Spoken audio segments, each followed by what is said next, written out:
Kasih karunia dan damai sejahtera dari Tuhan Allah Bapa kita dan dari anaknya Tuhan Yesus Kristus menyertai kamu. Amin. Selamat hari Minggu, saudaraku. Dengarkanlah firman Tuhan hari ini yang tertulis dalam Injil Lukas pasal 15 ayat 1 sampai dengan ayat 10. Demikianlah firman Tuhan. Perumpamaan tentang domba yang hilang.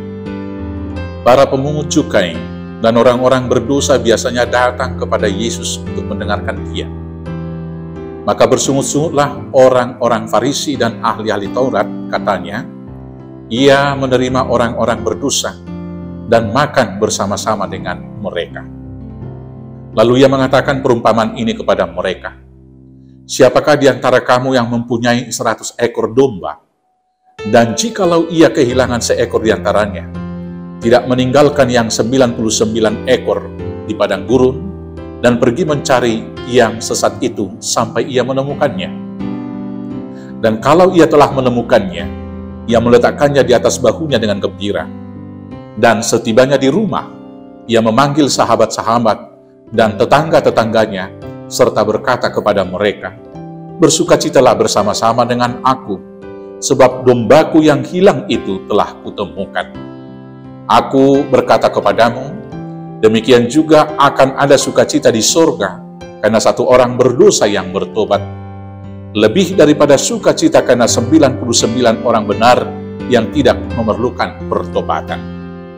Atau perempuan manakah yang mempunyai 10 dirham, dan jika ia kehilangan satu di antaranya, tidak menyalakan pelita dan menyapu rumah, serta mencarinya dengan cermat, sampai ia menemukannya. Dan kalau ia telah menemukannya, ia memanggil sahabat-sahabat dan tetangga-tetangganya, serta berkata, bersukacitalah bersama-sama dengan aku, sebab dirhamku yang hilang itu telah kutemukan. Aku berkata kepadamu, demikian juga akan ada sukacita pada malaikat-malaikat Allah, karena satu orang berdosa yang bertobat. Demikianlah firman Tuhan. Bapak, Ibu, Saudaraku yang terkasih dalam Yesus Kristus, sikap umum orang beragama dari zaman Tuhan Yesus hingga pada zaman sekarang ini secara umum adalah merasa diri lebih kudus daripada orang-orang lain. Karena merasa orang yang demikian merasa lebih kudus daripada orang-orang lain, maka sikap beragama yang demikian cenderung menyalahkan orang lain dan menganggap orang lain itu tidak layak bertemu dengan Tuhan.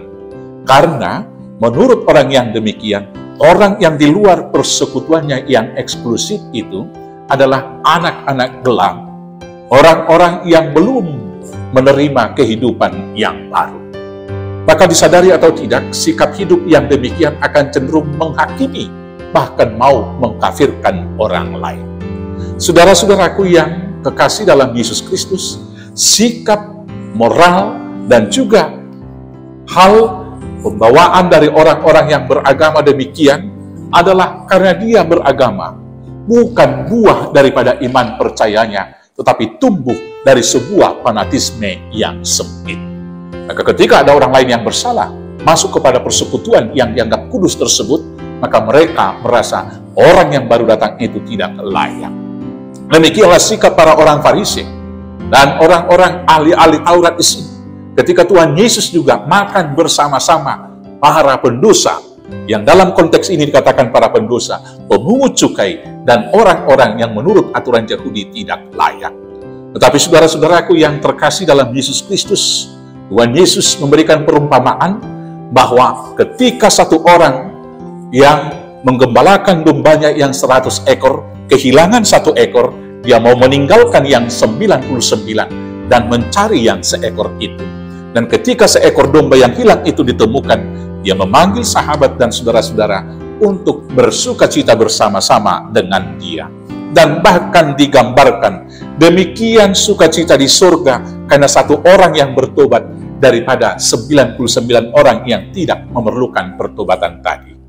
Dan perumpamaan yang kedua juga dikatakan Tuhan Yesus hampir sama dengan itu. Ketika seorang wanita kehilangan 1 dirham dari 10 dirhamnya, dia malam-malam menyalakan pelitanya, menyapu dan mencari sampai menemukan satu dirhamnya yang hilang itu. Dan ketika dirham yang hilang itu, saudara-saudara, sahabat-sahabatnya dipanggil untuk bersuka cita. Demikian juga digambarkan sukacita para malaikat di surga menyambut satu orang yang berdosa yang bertobat. Dan dengan demikianlah kita diingatkan, saudara-saudaraku yang terkasih, apakah peribadahan kita sudah membuahkan pertobatan bagi kita? Saudara-saudaraku yang terkasih, orang yang menganggap diri lebih kudus daripada yang lain tadi, dia akan buta secara rohani, tidak mengenal kesalahan, tidak mau mengaku dosa-dosanya, dan tidak akan pernah mau memperbaiki diri. Maka hari ini, Tuhan Yesus mau mengingatkan kita melalui firman-Nya. Yang pertama sekali, berangkat dari perkataan dan penjelasan Rasul Paulus di kitab Roma pasal 3 di sana dikatakan, semua orang telah berdosa. Maka hari ini, kita boleh duduk sejenak untuk merenungkan bahwa kita juga adalah orang yang berdosa. Dan ketika kita sudah mengenal dosa kita, sekarang mari kita mengaku dosa-dosa kita tersebut. Dan berangkat dari pengakuan itu, mari kita bertobat melakukan perbaikan-perbaikan di dalam kehidupan kita. Sehingga dengan demikianlah ibadah kita berkenan kepada Tuhan. Maka tidak ada istilah satu kali bertobat. Tiap-tiap hari bagi kita adalah pertobatan mengarah kepada yang lebih baik. Tiap-tiap hari kita harus introspeksi. Dan tiap-tiap hari kita harus memohon pengampunan dari dosa. Dan tiap-tiap hari kita harus memperbaiki diri ke arah yang lebih baik. Itulah ibadah yang sejati, yang berkenan dengan Tuhan. Karena itu, kalau kita sudah diampuni Tuhan, maka kita juga harus mencari saudara-saudara kita yang hilang, membawa itu kepada Tuhan Yesus, supaya bersama-sama dengan kita di dalam persekutuan yang kudus, persekutuan yang diberkati oleh Tuhan. Selamat bertobat dan selamat membawa saudara-saudara kita yang hilang, menemukannya dan membawa kepada Tuhan Yesus. Selamat hari Minggu, Tuhan Yesus memberkati. Amin. Kita bersatu dalam doa. Terima kasih Bapa yang baik, karena cinta kasih Tuhan kepada orang yang sesat dan berdosa, sehingga kami kemudian dilayakkan menjadi anggota persekutuan kawanan domba Allah. Maka kami yang telah ditebus, ajar untuk senantiasa mengenal dosa-dosa kami, menyesali dosa-dosa tersebut, memohon pengampunan dari Tuhan, dan melakukan perbaikan diri tiap hari menuju ke arah yang lebih baik, sehingga buah daripada peribadahan kami adalah buah iman yang menghasilkan buah-buah roh. Terima kasih Bapa, berangkatkan kami juga menjadi saksi, membawa orang-orang yang sesat ke jalan Tuhan, untuk bersama-sama dengan kami diselamatkan dalam pesta akbar, dalam kehidupan yang kekal. Terima kasih Bapa. Inilah doa kami naikkan dalam nama Yesus Kristus Tuhan kami. Amin. Selamat beraktivitas. Tuhan Yesus memberkati. Horas, horas, horas.